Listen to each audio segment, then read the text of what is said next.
दोस्तों, जिंदगी के अंदर कुछ राज ऐसे होते हैं जिनको दफन करना बड़ा मुश्किल होता है। और जब भी दफन करने की बारी आती है तो दफन करने वाले के विरोध के अंदर बहुत सारे लोग जो है वो खड़े हो जाते हैं। जी, आज हम लोग ऐसे टॉपिक पर बात करने वाले हैं। वो टॉपिक इंटरनेशनल लेवल पर काफी ज्यादा बर्निंग में तब आ जाता है जब रिलेशंस बिगड़ने लगते हैं भारत और अमेरिका के बीच में। यह टॉपिक तब बर्निंग पे आता है जब भारत के अंदर ही पक्ष और विपक्ष का खेल बनने लगता है, जब आरोप प्रत्यारोपण का दौर चलता है। और उस समय याद आता है कि वाकई में 1964 के अंदर एक ऐसी घटना को अंजाम दिया गया था कि उस समय हिमालय के अंदर एक ऐसे न्यूक्लियर डिवाइस को प्लांट कर दिया गया था जिससे आज हम लोग उसकी विभीषिका को वर्तमान में देख पा रहे हैं। जब कभी भी हिमालयन स्टेट्स के अंदर लैंडस्लाइड होता है, बर्फ पिघलती है या फिर कभी कोई बाढ़ वगैरह आती है, फ्लड वगैरह आती है, तो एक नजरिया जो है वो देखने का बदल जाता है कि हो सकता है कि 1964 के अंदर जो घटना हुई थी उसका ये परिणाम हो। लेकिन आखिरकार वो घटना है कौन सी और आज वो चर्चा का विषय क्यों बनी हुई है? रिसेंटली न्यूयॉर्क टाइम्स ने एक खबर को कवर किया और वो खबर थी कि हिमालयन रीजन के अंदर नंदा देवी एक पर्वत है, वहां पर एक न्यूक्लियर डिवाइस लॉस्ट हुआ था CIA से, और आज भी उसका इंपैक्ट भारत के अंदर देखने को मिल रहा है। क्यों ऐसा क्यों है? क्योंकि अमेरिका के अंदर डोनाल्ड ट्रंप की सरकार है और रिसेंटली आप लोग को पता होगा कि भारत और अमेरिका के बीच में टैरिफ का जो दौर चला है, इसमें रिलेशंस काफी खराब हुए हैं। अमेरिका ने डिसाइड किया कि हम लोग पाकिस्तान का साथ देंगे, लेकिन भारत ये याद दिलाता है अमेरिका को बार बार कि तुम्हारी CIA एजेंसी हमारे भारत के अंदर आती है, तुमने ही तो चुनाव किया था नंदा देवी का कि हम लोग चीन के ऊपर नजर रखना चाहते हैं। और आज जो है, जैसे ही आज तुम लोग भूल रहे हो कि वो जो डिवाइस है वो हिमालय के अंदर लॉस्ट हो चुकी है, गुम चुकी है, और आज अमेरिका अपने उस जिम्मेदारियों से, रेस्पॉन्सिबिलिटी से, अकाउंटेबिलिटी से मुंह नहीं फेर सकता है। भारत हमेशा अमेरिका को याद दिलाता है और अमेरिका के बहुत जो जर्नलिस्ट हैं, पत्रकार हैं, वो आज भी न्यूज़पेपर्स के अंदर इस बात को लिखते हैं कि 1964 में अमेरिका से एक बहुत बड़ी गलती हुई थी, लेकिन भारत भी उसके अंदर भागीदार था। तो हम लोग बड़ा विस्तार से बात करेंगे कि आखिरकार ये पूरी कहानी क्या है और रिसेंटली खबरों के अंदर क्यों बनी हुई है कि CIA ने एक लॉस्ट कर दिया था न्यूक्लियर हिमालयन के अंदर, और आज जो है वो एक प्रोमिनेंट एक टॉपिक जो है वो बन चुका है। दोस्तों, आप लोग को पता है कि हिमालय जो है वो हमारे नॉर्थ के अंदर है, और हिमालयन रीजन केवल भारत में नहीं है, वो पाकिस्तान के अंदर भी है, उसका कुछ हिस्सा नेपाल के अंदर भी है, भूटान के अंदर भी है, और साथ ही के अंदर म्यांमार में भी है। ये रेंज जो है वो काफी लंबी है, जिसके अंदर बहुत सारे पर्वत आप देखते हैं, जैसे काराकोरम है, लद्दाख है, जास्कर है, पीर पंजाल है, इसके साथ में ही शिवालिक श्रेणियां हैं, कैलाश पर्वत है। मतलब इसको हम लोग ग्रेट हिमालय, मिडिल हिमालय और लोअर हिमालय के अंदर टारगेट कर सकते हैं, उसको देख सकते हैं। इस तरीके से हम लोग हिमालय का क्लासिफिकेशन करते हैं। अब इसी हिमालय के अंदर एक हिमालय है जो कि हमारे नॉर्थ के अंदर है। इसी हिमालय के अंदर एक चोटी है जिसका नाम है नंदा देवी, और वही नंदा देवी जहां पर आज चर्चा का विषय बना हुआ है। हम लोग बड़ा विस्तार से अभी समझते हैं कि आखिरकार नंदा देवी को लेकर आज इतनी चर्चाएं जो है वो इतनी तेज क्यों हो चुकी हैं।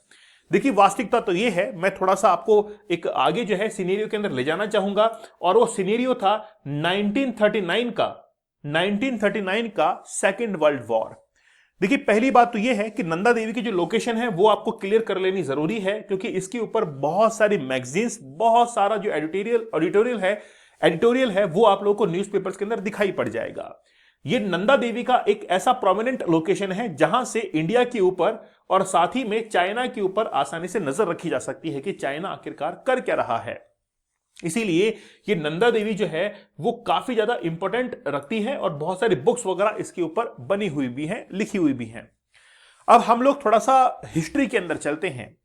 1939 से लेकर 1945 तक सेकेंड वर्ल्ड वॉर था। शुरुआत जो है वो बड़ी जबरदस्त हुई थी। बहुत सारे जो इसके अंदर, जैसे हिटलर जैसे जो लीडर्स थे वो इसके अंदर सामने आए थे बहुत प्रोमिनेंट तरीके से। लेकिन 1945 के आते आते कुछ ऐसा हुआ कि इस युद्ध को अचानक से समाप्त करना पड़ा। एक देश जो कि इस युद्ध के अंदर शामिल भी नहीं था, उसको इनडायरेक्टली, अप्रत्यक्ष रूप से शामिल किया गया, और उसी देश ने पूरी की पूरी वर्ल्ड वॉर की कहानी को ही बदल दिया, और वो देश है अमेरिका।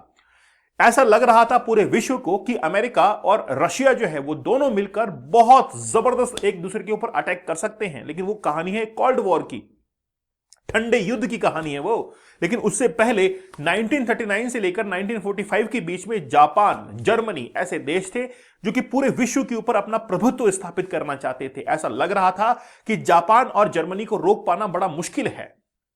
अब इसी होड़ के अंदर रशिया और अमेरिका भी एक ऐसे देश थे जो कि धीरे धीरे अपनी टसल को पाले हुए चल रहे थे, लेकिन इनमें से अमेरिका सेकेंड वर्ल्ड वॉर के अंदर बिल्कुल भी शामिल नहीं था। जिस तरीके से एग्रेसिवली जापान आगे आ रहा था, तो जापान को यह लगता था कि मैं जो है वो विश्व विजेता बनूंगा, इसीलिए मुझे अमेरिका को भी पीछे छोड़ना पड़ेगा। और जापान ने डिसाइड किया कि मैं अमेरिका के एक हवाई आइलैंड के ऊपर अटैक करूंगा, जिससे पूरे देश के अंदर यह संदेश जाएगा, पूरे विश्व के अंदर, कि अमेरिका से बढ़कर भी एक देश है जिसका नाम है जापान, और जापान जो है वो हवाई आइलैंड पर अटैक करता है। और जहां पर अमेरिका के एयरबेस रहते हैं, एयरक्राफ्ट वहां पर खड़े रहते हैं, वहां पर उनका मिलिट्री बेस रहता है। अमेरिका को यह लगने लगता है कि एक छोटा सा देश, एक आइलैंड कंट्री हमारे ही मिलिट्री बेस के ऊपर अटैक करता है, तो अमेरिका को यह बात बर्दाश्त नहीं होती है। अब अमेरिका जो है वो इसी फिराक में था कि आखिरकार मैं अपनी शक्ति का प्रयोग कहां पर करूं जिससे मैं भी एक प्रोमिनेंट पावर बन जाऊं पूरे विश्व के अंदर। इसीलिए अमेरिका और रशिया के बीच में एक युद्ध जो है, यानी कि एक कोल्ड वॉर की कंडीशन जो है वो क्रिएट होती है कि आखिरकार बड़ा कौन है। दोनों के बीच में एक ये मान सकते हैं कि आखिरकार कौन सबसे पहले अपनी प्रभुत्व जो है वो स्थापित करता है। तो अमेरिका को ये चांस मिलता है, ये मौका मिलता है कि आज हमको रशिया से ऊपर कुछ कर जो है वो दिखाना है, और ये मौका देता है जापान। और जापान ने जैसे ही हवाई आइलैंड के ऊपर अटैक किया, उसके बाद में अमेरिका को यह मौका मिल जाता है कि अब हम लोग अपने न्यूक्लियर जो वेपन्स हैं इनका प्रयोग जापान के ऊपर कर सकते हैं। क्योंकि बात यह था कि आखिरकार न्यूक्लियर वेपन्स का प्रयोग सबसे पहले करेगा कौन, क्या रशिया करेगा या फिर अमेरिका करेगा। लेकिन अमेरिका को एक मौका मिलता है और अमेरिका ने इस मौके का भरपूर फायदा उठाया, और 6 अगस्त 1945 और 9 अगस्त 1945 को जापान के हिरोशिमा और नागासाकी के ऊपर बॉम्ब गिराए गए, जिसको परमाणु बम हम लोग कहते हैं। इसको लिटिल बॉय और फैट मैन के नाम से जाना जाता है। आज भी इतिहास के अंदर जब उन घटनाओं के बारे में बात होती है तो यह माना जाता है कि अमेरिका जो है अगर किसी देश के ऊपर न्यूक्लियर बॉम्ब गिरा देगा तो वो तहस नहस हो जाएगा। इसीलिए आज ईरान और अमेरिका के बीच में जो टसल बनी हुई थी, अमेरिका ने धमकी दी कि हम लोग जो है न्यूक्लियर बॉम्ब गिरा देंगे। उसके बाद में ईरान जो है वो चुपचाप नीचे बैठ गया है। उसके बाद में जैसे ही अमेरिका ने न्यूक्लियर बॉम्ब जापान के ऊपर गिराए, उसके बाद में अमेरिका और रशिया के बीच में, अब दोनों के बीच में कोल्ड वॉर की कंडीशन आ जाती है कि अब अमेरिका ने अपना प्रभुत्व स्थापित कर दिया है, लेकिन रशिया को मौका नहीं मिल पा रहा है कि आखिरकार वो करे तो क्या करे, क्योंकि वो भी एक प्रोमिनेंट पावर है। रशिया जो है वो भी न्यूक्लियर वेपन से लैस हो चुका है, और ये वक्त है लगभग 1950s के आसपास का। तो रशिया जो है वो भी अब ये चाह रहा है कि मैं कुछ ना कुछ तो करूं। इसीलिए दोनों देशों ने अपने एक दूसरे के ऊपर जो है वो न्यूक्लियर बॉम्ब यानी कि मिसाइल जो है वो तैनात कर दी थी, जिसको हम लोग कहते हैं क्यूबा मिसाइल संकट। 1966 का वो दौर आ जाता है जिस समय रशिया ने क्यूबा के अंदर अपनी मिसाइल्स को तैनात कर दिया था ताकि वो अमेरिका के ऊपर अटैक कर सके, और अमेरिका ने टर्की के अंदर अपनी मिसाइल्स को तैनात कर दिया था ताकि वो रशिया के ऊपर अटैक कर सके। दोनों अटैकिंग की पोजीशन के अंदर थे, लेकिन दोनों को ये लग भी रहा था कि अगर उसने अटैक किया तो मैं तबाह हो जाऊंगा, और अगर इसने अटैक किया तो मैं तबाह हो जाऊंगा। इसलिए दोनों ही देश जो है वो न्यूट्रलाइज होते हैं और नीचे बैठ जाते हैं कि हमको जो है वो अब एक दूसरे के ऊपर अटैक नहीं करना है। लेकिन एक वैचारिक मतभेद जो है वो दोनों देशों के बीच में चलता है। इसी बीच इसी टसल के अंदर न्यूक्लियर वेपन्स की धमकी देने के अंदर तीसरा देश जो है वो भी बड़ा प्रोमिनेंट पावर निकलकर आगे आता है, और 8 अक्टूबर 1964 को अमेरिका शिंजियांग प्रांत के अंदर अपना न्यूक्लियर टेस्ट करता है। अमेरिका को यह पता लग जाता है कि न्यूक्लियर वेपन्स की दौड़ के अंदर तीसरा देश शामिल हो चुका है, अमेरिका, रशिया और उसके बाद में है चाइना। तो चाइना जो है जैसे ही न्यूक्लियर वेपन्स का न्यूक्लियर टेस्ट करता है, उसके बाद में अमेरिका तक ये सूचना पहुंचती है, और अमेरिका ये सोचता है कि हमको जो है वो अब चाइना के ऊपर निगरानी रखनी पड़ेगी कि आखिरकार चाइना कर क्या रहा है। क्या वाकई में चाइना ने इतना बड़ा न्यूक्लियर बॉम्ब बना लिया है या न्यूक्लियर वेपन्स बना लिए हैं कि कल को वो अमेरिका के ऊपर भी अटैक कर सकता है। देखिए, बादशाह का ताज छीनने का बड़ा भयंकर डर रहता है कि अगर एक बार ताज छिन गया तो उसको दोबारा पाना बड़ा मुश्किल होता है। और इसी दौड़ के अंदर अमेरिका ने यह सोचा कि हम लोग चाइना के ऊपर अब नजर रखेंगे। अब चाइना जो है वो हो सकता था कि पाकिस्तान, अफगानिस्तान यहां से के यहां भी ऊपर जो है वो यहां से भी पहुंचकर वो चाइना के ऊपर नजर रख सकता था। लेकिन अफगानिस्तान जो कि एक रूलिंग कंट्री नहीं था, वहां पर कोई पॉलिसीज वगैरह नहीं थी, तो वो अफगानिस्तान से शिफ्ट होकर पाकिस्तान की तरफ आते हैं कि बोला हो सकता है कि पाकिस्तान जो है हमारी मदद करे, हिंदू कुश के ऊपर हम लोग जो है कोई ऐसी डिवाइस तैनात कर दे जिससे हम लोग चाइना के अंदर क्या कुछ चल रहा है इसका पता कर सके। लेकिन पाकिस्तान की डेमोक्रेसी जो है वो बार बार कोलैप्स कर रही थी और साथ ही के अंदर पाकिस्तान का जो कॉन्स्टिट्यूशन था वो बदलने को तैयार था। इसीलिए पाकिस्तान के अंदर भी बिल्कुल डिलेमा की कंडीशन थी, लेकिन उनको एक देश नजर आया और वो था भारत, कि भारत के अंदर डेमोक्रेसी बड़ी मजबूत है, यहां पर पॉलिसीज अच्छी हैं, और अगर हम लोग इंडिया के साथ में डील करेंगे तो हमारे लिए भी बड़ा फायदेमंद होगा। ये सब कुछ चल ही रहा था कि 1962 के अंदर हिंदी भाई चीनी चीनी का वो जो सपना था वो टूट जाता है और चाइना भारत के ऊपर अटैक करता है। और वो जो अटैक था वो सबसे पहले अरुणाचल प्रदेश की तरफ से होता है। तो भारत को समझ में आता है कि हिंदी चीनी भाई भाई कुछ भी नहीं है, हमको चाइना का डटकर मुकाबला करना पड़ेगा।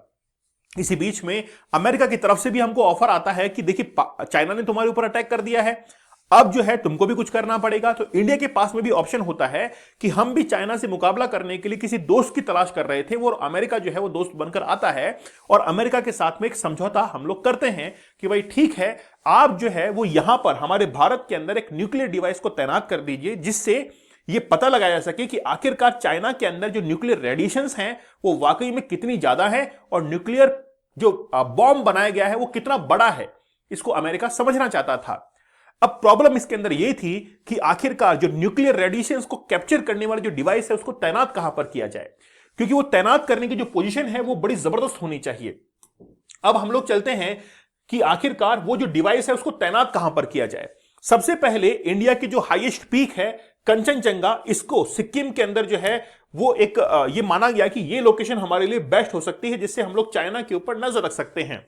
लेकिन ये जो चोटी थी, ये जो माउंटेन पीक थी, ये बहुत ऊंची थी, इसलिए वहां पर चढ़ पाना मुश्किल था। दूसरा हमारे पास में आता है नंदा देवी, और नंदा देवी जो है वहां से हम लोग क्या कर सकते हैं, इसके ऊपर नजर रख सकते हैं।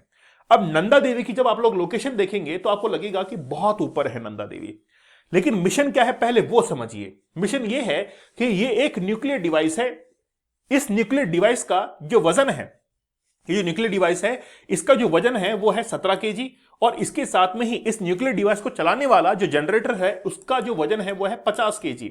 अब इन दोनों डिवाइस को कंबाइन करके हमको हिमालय की रेंज के अंदर ऊपर लेके जाना था, ताकि जैसे ये डिवाइस वहां पर लगेगी उसके बाद में ये कैप्चर कर पाएगी कि आखिरकार चाइना जो है वो कितना अभी एक्सपेरिमेंट कर चुका है, कितनी रेडिएशंस वहां पर फैल चुकी हैं।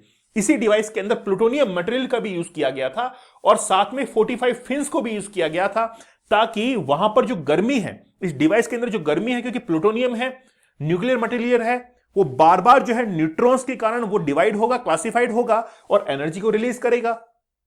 ठीक है, वो जो एनर्जी है उससे इस डिवाइस को ठंडा करने के लिए फिन्स जो है वो भी लगाई गई थी, ताकि हीट जो है उसको क्या कर सके, हम लोग बाहर रख सके। जैसे आपकी गाड़ी का इंजन होता है, बाइक का इंजन आप देखेंगे तो बाइक के इंजन की तरफ छोटी छोटी प्लेट जो है चारों तरफ वो लगी रहती है।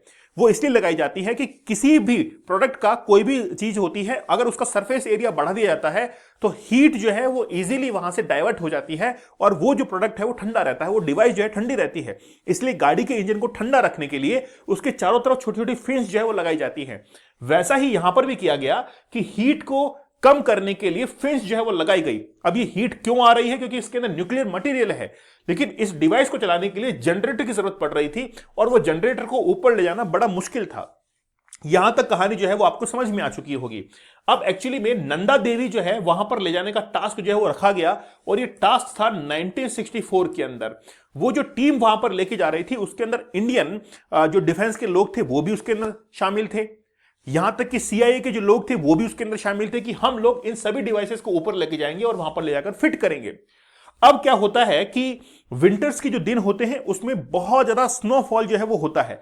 जैसे ही ऊपर लेके जाते हैं कुछ दूरी पर पहुंचते हैं, और कुछ दूरी पर पहुंचने के बाद इनको ये लगता है कि हम ज्यादा ऊपर जो है वो नहीं लेके जा सकते हैं, बड़ा मुश्किल हमारे लिए होगा, क्योंकि ये जो पीक है, ये जो बेस कैंप से हम लोग चलना शुरू कर चुके हैं, इन्होंने बीच में ही जो है वो हॉल्ट लेना शुरू किया कि हम लोग यहीं पर रुक जाते हैं और जब स्नोफॉल कम होगी तो वापस से हम लोग आएंगे। इसलिए इन्होंने ये डिसाइड किया कि वो जो कंपोनेंट था इसको हम लोग यहीं पर जो है वो बांध कर रख देंगे और उसके बाद में हम लोग नीचे उतर जाएंगे और वापस से आके देखेंगे कि वो जो डिवाइस है उसको फिर हम लोग नंदा देवी की ऊपर तक ले जाएंगे। ठीक है, अब इन्होंने यही डिसाइड किया।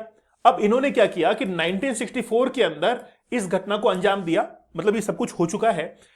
वो जो डिवाइस है, जनरेट है, उसको एक पत्थर से बांध दिया गया है, लेकिन वो पत्थर जो है उसके चारों तरफ बर्फ जो है वो लिपटी हुई है। ये भी एंश्योर नहीं हो पा रहा है कि वो जो पत्थर है, मतलब बर्फ से लिपटा हुआ पत्थर जो है, उसके अंदर वाकई में पत्थर है भी कि नहीं है। अब उसके चारों तरफ तो स्नोफॉल है। इन्होंने ये कहा कि इन्होंने जो किया, मतलब उस पत्थर के चारों तरफ उस डिवाइस को बांध दिया। अब एक्चुअली में क्या होता है कि जैसे ही वो बर्फ पिघलती है, क्योंकि वो जो न्यूक्लियर डिवाइस है उसके अंदर तो हीट है, वो बर्फ पिघलने लगती है, लेकिन गलती इनसे ये होती है कि इन्होंने अजम्पशन कर लिया कि कोई ना कोई पत्थर जरूर होगा, इसलिए हम लोग उसे चारों तरफ बांध देते हैं, लेकिन वहां पर पत्थर नहीं था, वो पूरी की पूरी बर्फ थी। और बर्फ पिघलने के कारण वो जो डिवाइस था वो कहीं ना कहीं लॉस्ट हो जाता है, वो गुम जाता है।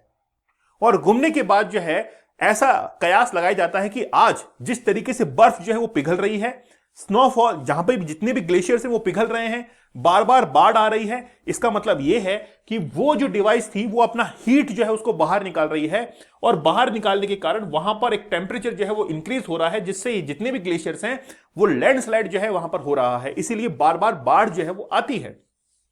ये पूरी कहानी जो है वो आपको समझ में आ चुकी होगी। अब देखिए, ये जो व्यक्ति हैं जिनका नाम है एमएस, इनका नाम है एमएस कोहली, इनका नाम है एमएस कोहली, ये उसी मिशन का हिस्सा थे। इन्होंने भी जो है इस बात को कंफर्म किया कि वाकई में वो जो डिवाइस थी, मतलब देखिए पहली बात तो ये है कि ये जो पूरी कहानी है वो वाकई में सच है कि नहीं है। इस बात को लेकर अमेरिका के अंदर कई बार न्यूज आउटलेट जो है इसको पब्लिश करते हैं, यार ये वाकई में ऐसा हुआ था।